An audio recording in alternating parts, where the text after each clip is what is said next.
শুধু একবার হুকুম দিয়ে দেখেন তারা ঘর থেকে নামতে পারে কিনা। কোটা ভিত্তিক আন্দোলনের মাধ্যমে বাংলাদেশের সৃষ্টি করার যে সুদূর প্রসারের চিন্তা ভাবনা যদি সেই বাস্তবায়ন করতে চান, সেটি বাংলাদেশের মানুষ কখনো বরদাস্ত করবে না। যখনই নির্বাচন হোক না কেন, আয়নার মতো পরিষ্কার বিএনপি সরকার গঠন করবে। পৃথিবীর কোনো শক্তি নাই বাংলাদেশ আগামী নির্বাচন ঠেকাতে পারে। ভেবেছিলাম এই সময়টা আমাদের জন্য সুসময় হবে, কিন্তু এটি দুঃসময়ে পরিণত হয়েছে। এই দুঃসময়টাকে সুসময়ে পরিণত করবার জন্য আপনার আমার এবং বাংলাদেশের তারুণ্যের অহংকার ভারপ্রাপ্ত চেয়ারম্যান জনাব তারেক রহমান প্রতিনিয়তই বলেছেন। আমাদের বিএনপি নেতৃবৃন্দের প্রতি উনি আহ্বান জানিয়েছেন শান্ত থাকতে এবং কোনো রকম বিশৃঙ্খলা সৃষ্টি না করতে। আমি বিশ্বাস করি বিচ্ছিন্ন যে ঘটনাগুলি ঘটছে সেটি গত সরকারের বিদায়ে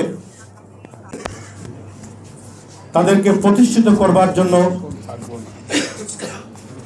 যে ছোট্টখাট্ট পিচ্ছি পোলাপান দিয়ে যে দল গঠন করা হয়েছে, তাদের এজেন্ডা বাস্তবায়ন করার জন্য মাঠে ময়দানে তারা অরাজকতা সৃষ্টি করছে। যদি জনাব তারেক রহমান 2 দিন চুপ থাকেন, যদি শান্ত হতে না বলেন, আমি বিশ্বাস করি এই ফিডার খাওয়া পিচ্ছি পোলাপানদের অবস্থা কোথায় যাবে আপনারা একবার ভেবে দেখুন। আমরা সঠিক নেতৃত্ব বিশ্বাসী।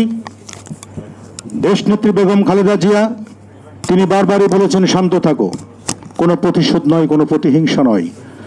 যার কারণেই আমরা শান্ত থেকে সারা বাংলাদেশের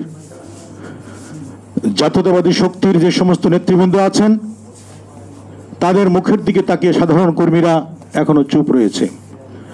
এখানে রয়েছেন জনাব শামসুজ্জামান দুদু, রয়েছেন খায়রুল কবির খোকন, দুজনই তুখোড় ছাত্র নেতা।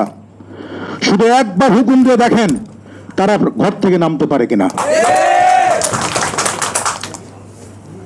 মুরব্বীরা বলেছেন মরার আগে উয়ের পাকনা ওঠে মরিবার তরে। যা করছেন বাড়াবাড়ি বেশি হয়ে যাচ্ছে। যা হচ্ছে তা বাংলাদেশের জন্য ঠিক হচ্ছে না।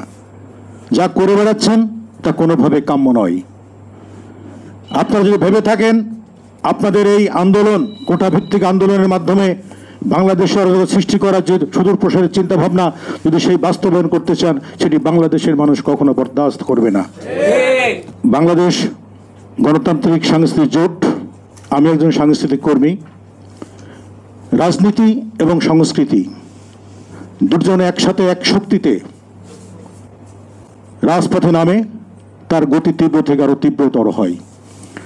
বাংলাদেশ স্বাধীনতা যুদ্ধের সময় লক্ষ্য করেছি, আমরা প্রতিনিয়তই শুনি মুরব্বীদের মুখে বিনা অস্ত্রে দেশ স্বাধীন হয়েছে। তো দেশটা স্বাধীন হলো কিভাবে? তখন এক একটি গান মেশিন গানের ভূমিকা পালন করে বাংলাদেশের প্রত্যেকটা সৈনিকের শক্তি অর্জন করতে সক্ষম হয়েছে। আমি বিশ্বাস করি সাংস্কৃতিক জোট এবং বাংলাদেশের সমস্ত সাংস্কৃতিক শক্তি যদি রাজনৈতিক শক্তির সাথে একভাবে রাজপথে নামে, পৃথিবীর কোনো শক্তি নাই বাংলাদেশে আগামী নির্বাচন ঠেকাতে পারে। তাদের একমাত্র ভয় বিএনপি হলো তাদের কাছে একমাত্র ভয়ের কারণ। যে কথা আমার ভাই বলে গেছেন, যখনই নির্বাচন হোক না কেন, আয়নার মতো পরিষ্কার বিএনপি সরকার গঠন করবে এবং আমাদের ভবিষ্যৎ নেতা তারুণ্যের অহংকার তারেক রহমান এই দেশের প্রধানমন্ত্রী হবেন। এই আতঙ্কে, এই ভয়ে তারা ব্যস্ত হয়ে গেছে কিভাবে নির্বাচনকে বানচাল করা যায়। আমাদের নেতা এবং দেশনেত্রী বেগম খালেদা জিয়া তাদের রাজনৈতিক দূরদর্শিতা এবং তাদের সুন্দর মানসিকতার কারণেই আজকে এখনো পর্যন্ত বাংলাদেশের মানুষ শান্ত আছে। আমি বিশ্বাস করি নেতার আদর্শে যদি আমরা চলতে পারি, আমাদের সোনালী সূর্য সামনে অপেক্ষা করছে। এই দেশ জাতীয়তাবাদী শক্তির হাতেই রাজনৈতিক যে ক্ষমতা সেটি আমাদের কাছে আসবে এবং সেভাবে গণতন্ত্র প্রতিষ্ঠার ক্ষেত্রে আমরা কাজ করে যাব।